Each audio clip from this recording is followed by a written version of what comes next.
தேவன் கேட்பதை கொடுக்காமல் இருப்பதுதான் நம் மிகப்பெரிய இழப்பு. கதை. காட்டின் அடர்ந்த பகுதிகளில் வேட்டைக்காரர்கள் வலைகளையோ அம்புகளையோ பயன்படுத்தாமல் குரங்குகளை பிடிக்க ஒரு தந்திரமான வழியை கையாளுகிறார்கள்.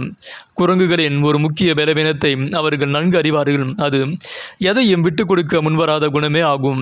வேட்டைக்காரர்கள் ஒரு தேங்காய் ஓட்டை எடுத்து அதன் உட்புறத்தை சுத்தம் செய்து அதில் ஒரு சிறிய துவாரமிடுவார்கள்.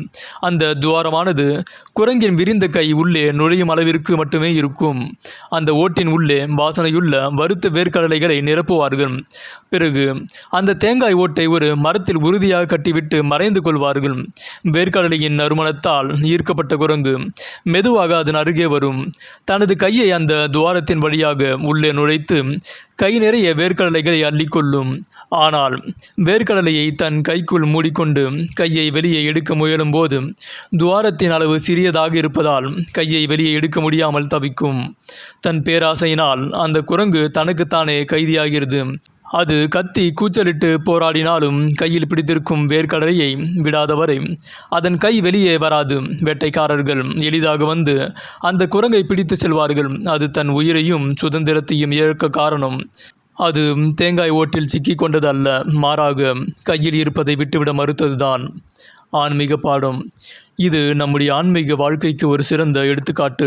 தேவன் நம்மிடம் இருக்கும் சில தீய பழக்கங்களையோ பாவங்களையோ அல்லது உலக ஆசைகளையோ விட்டுவிடுமாறு சொல்லும்போது அது நம்மை துன்புறுத்த அல்ல, மாறாக நம்மை விடுவிக்கவே ஆகும்.